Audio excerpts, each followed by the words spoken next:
This time last year, the Dallas Mavericks were running through the playoffs on their way to the NBA Finals. They had a top 3 player in the world, an offensive wizard as his sidekick, 3D connectors throughout the roster, and 2 of the most efficient rim-running centers in NBA history. The future seemed bright. Today, they're a franchise in ruins. I'm your host Kyle, and welcome to Basketball Business, where we uncover the money moves behind the hardwood.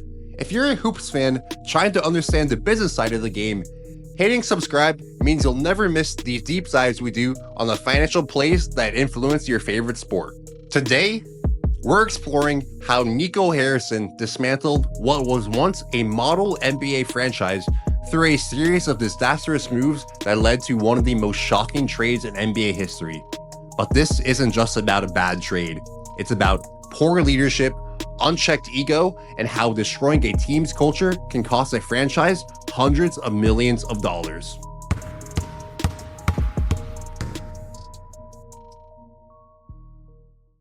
To fully understand how the Mavs imploded, we need to start with something that predates the Luka trade: the dismissal of longtime head athletic trainer Casey Smith. Smith wasn't just any trainer. With nearly 2 decades of experience to the Mavericks and the USA Basketball Olympic teams, he was widely regarded as one of the most elite medical professionals in all of the NBA. But more importantly, he formed the connective tissue between the organization's past and future. He developed inseparable bonds with both Dirk Nowitzki and Luka Dončić. What's truly revealing isn't just that Nico Harrison fired this great athletic trainer in Casey Smith, but how he did it. In August 2023, while Smith was in Ohio caring for his gravely ill mother in her final days, Harrison scheduled a video conference to inform him that his services, quote, were no longer needed. The stated reason? Smith was described as being too negative, which sources close to the situation interpreted as code for not being enough of a yes man. As one source told ESPN, he was 100% threatened by him, referring to the concern that Nico Harrison thought Casey Smith's voice carried too much weight within the franchise after nearly 20 years of service. The firing was Nico's ways of showing that I'm the boss and no one else can question this. The timing wasn't accidental either. Harrison waited until after Dirk Nowitzki's Hall of Fame induction weekend to deliver the news, seemingly to avoid disrupting those festivities. This calculated approach suggests a level of political maneuvering that would become characteristic with Harrison's tenure. Sir, I'm afraid you've gone mad with power. Of course I have. Have you ever tried going mad without power? It's boring. No one listens to you. The firing of Casey Smith was the first domino, and its most consequential effect was the alienation of Dirk Nowitzki, the face of the franchise for a record 21 seasons, and the man whose statue outside the American Airlines Center bears the description, "Loyalty never fades away." Sources confirm that Harrison's decision to remove Smith, and particularly the manner in which it was carried out, drove Dirk away from any meaningful involvement within the organization. The German legend, who had been serving as a senior advisor to Mark Cuban and routinely attended practices, opted to step back from basketball operations entirely. This withdrawal wasn't just symbolic. It represented the severing of the institutional memory and basketball wisdom from the organization's decision-making process. When Harrison engineered the Luka trade, he didn't consult Nowitzki, a glaring omission given Dirk's relationship with both Luka and the city of Dallas. When directly asked during his infamous closed-door roundtable on why he hadn't sought Dirk's input for such a franchise-altering decision, Harrison's response was telling. He said, quote, "You can't look for advice from people who aren't in the building at a constant basis because they're not going to understand what the team is going through day in and day out." This dismissive attitude to the greatest player in franchise history wasn't merely a personal slight. It represented a fundamental misunderstanding of what made the Mavericks special in the first place. The most visible manifestation of Nowitzki's distance came during this past season. Despite typically being a courtside presence, Dirk didn't attend any Mavericks home games after the Luka trade until the Lakers came to town on April 9th. This message couldn't have been more clear. Nowitzki's loyalty remained with Dončić, not with Harrison's version of the franchise. His absence spoke volumes about the fracturing of the organization's soul, with the franchise's greatest player essentially voting with his feet against Harrison's regime. Look how they massacred my boy. While Nowitzki's distancing was the emotional fallout of the Casey Smith firing, the practical consequences would soon prove equally devastating. Nico Harrison didn't just remove one respected voice, he systemically dismantled the entire medical apparatus that had kept the Mavericks healthy for years. After their run to the 2024 NBA Finals, Nico fired athletic performance director Jeremy Holstoppel and manual therapist Casey Spangler, creating a clean sweep of the team's veteran medical leadership. In their place, Harrison installed Johan Billsborough as Director of Player Health and Performance and Keith Belton as head strength and conditioning coach. This staffing decision proved catastrophic for several reasons. First, according to the National Strength Coaches Association database, Belton lacked both of the certifications required for NBA strength coaches under Article 22 of the Collective Bargaining Agreement. The CBA explicitly states that strength coaches must have specific certifications and at least 3 years of experience with those credentials. Belton had neither. More concerning, Nico created a dysfunctional leadership structure by agreeing to hire Belton before Billsborough, even though Billsborough was technically in charge of the department. According to team sources, Billsborough did not respect Belton's acumen. One source described Belton as a glorified cheerleader, adding that, quote, Nico clearly wanted cheerleader energy. This power struggle resulted in a heated physical confrontation. What triggered this argument? The mishandling of Dereck Lively's injury. When the promising young center suffered what was initially diagnosed as an ankle sprain, he received an X-ray in mid-January that came back negative. So he traveled to Charlotte and completed a full pre-game workout on January 20th. Under Belton's supervision, Lively went through an intense return-to-play workout with plans for him to play 2 nights later against Minnesota. However, Billsborough had serious concerns about Lively's condition and insisted on a CT scan. The imaging revealed a stress fracture in his right ankle that would sideline him for the next 2.5 months. Somebody should be fired for that, a team source said at the time, recognizing the potential catastrophic damage that could have occurred had Lively played on a fractured ankle. This medical mismanagement wasn't isolated. PJ Washington admitted on record that he came back too soon from an ankle sprain, playing just 15 minutes against Milwaukee before aggravating his injury. The pattern continued with Anthony Davis, who, according to team sources, was rushed back despite insufficient recovery time. What are you doing? Playing doctor? Playing? Yeah, dude, this hospital is like crawling with cute nurses. Nico Harrison's approach to accountability reveals a troubling pattern in cognitive dissonance and selective reasoning. This is perhaps most apparent in how he evaluates team performance and injuries. When defending the Luka trade, Nico repeatedly referenced 2.5 quarters from a February 8th game against the Houston Rockets as evidence that his vision would have worked.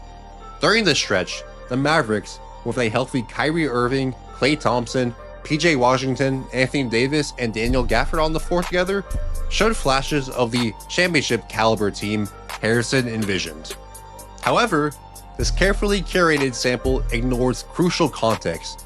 The Houston Rockets were missing Fred VanVleet and Jabari Smith Jr., 2 of their key players. Essentially, Nico Harrison used a brief window against an undermanned opponent as proof of concept while simultaneously dismissing any evaluation of his own team's subsequent performance due to injuries. This double standard became even more apparent when, during the end-of-season press conference, Nico claimed he couldn't be judged by injuries during the 2024-25 campaign.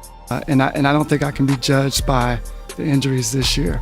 You have to judge from totality, from beginning to end. This selective reasoning, where injuries are a valid excuse for the Mavericks' failures, but irrelevant when evaluating opponents during their 2.5 quarters of supposed brilliance, reflects a fundamental inconsistency in Nico Harrison's evaluation framework.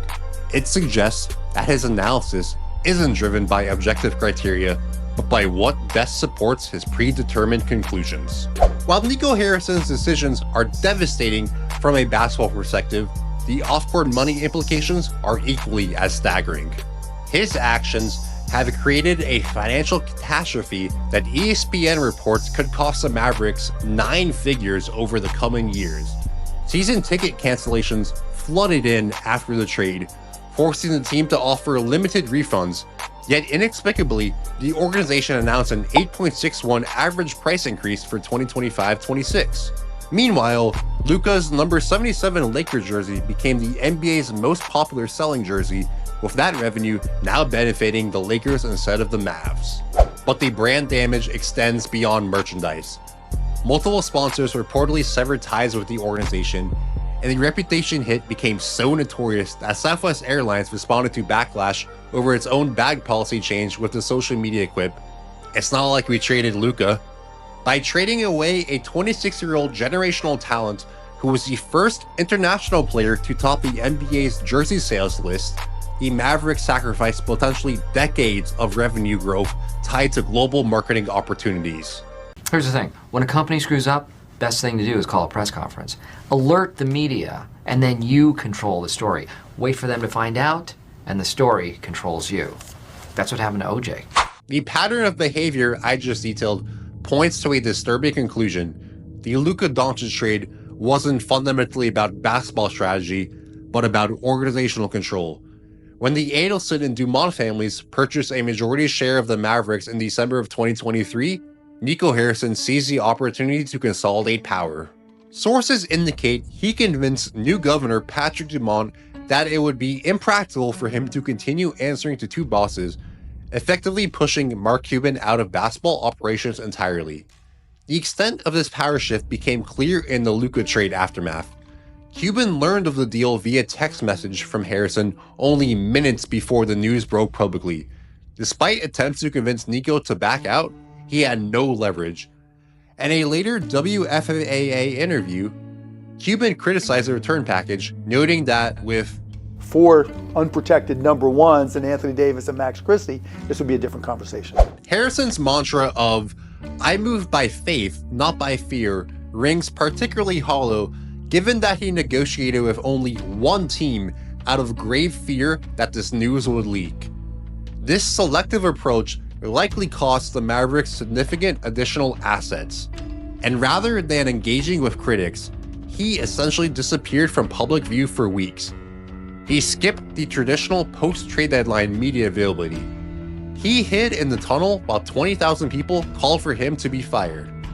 When he finally spoke at a closed-door media session with selected media in April, cameras and live tweeting were prohibited. This behavior suggests someone fundamentally uncomfortable with accountability. Harrison's linguistic patterns reinforce this impression. He frequently uses first-person pronouns when discussing successes. I feel like we have a championship caliber team when we're whole, and we're going to hang our hat on defense. We're going to be one of the best defensive teams in the league, and I think that's going to be our calling card. But shifts to collective pronouns when addressing challenges. Our goal is never to run away from the media. That's part of the job, and that's the obligation. But also we wanted to talk after we had our roster. Perhaps most telling was Harrison's complete misunderstanding of what alienated the fan base.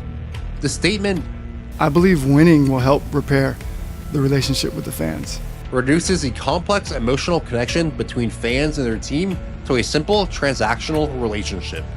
This lack of empathy extended to his view of Dirk Nowitzki as well. When asked whether Dirk's opinion on the franchise-altering decisions should be considered, Harrison essentially dismissed them, saying, "My obligation is to the Dallas Mavericks. Some of those decisions are going to be unpopular, maybe to Dirk and maybe to the fans, but my obligation is to the Dallas Mavericks." This statement fundamentally misunderstands what made the Dallas Mavericks. The organization isn't separate from its history, culture, fans, and iconic figures. It exists because of them. We had a good thing, you stupid son of a... We had Fring. We had a lab. We had everything we needed. It all ran like clockwork. You could have shut your mouth, cooked, and made as much money as you ever needed. It was perfect. But no, you just had to blow it up. You and your pride and your ego. You just had to be the man. The Mavericks collapse under Nico Harrison represents how quickly organizational excellence can disintegrate when leadership prioritizes control over culture. By dismissing longtime respected figures like Casey Smith through a callous video call while he tended to his dying mother, and marginalizing Dirk Nowitzki as a result of this, Nico Harrison severed the organization's connections to its history. Recent reporting suggests even owner Patrick Dumont has grown frustrated with Nico, particularly surrounding his failure to anticipate the overwhelming fan backlash. The consequences go beyond basketball. The Adelson and Dumont families purchased the Mavericks largely to help facilitate their ambitions for destination casino resorts in Texas. Ironically, their plummeting reception after the Luka Dončić trade may have doomed that legislative agenda entirely.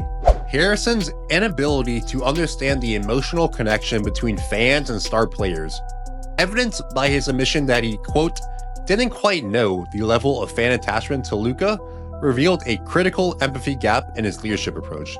His selective accountability framework, using injuries as an excuse for failure while ignoring opponents' injuries when claiming success, demonstrated a troubling analytical inconsistency.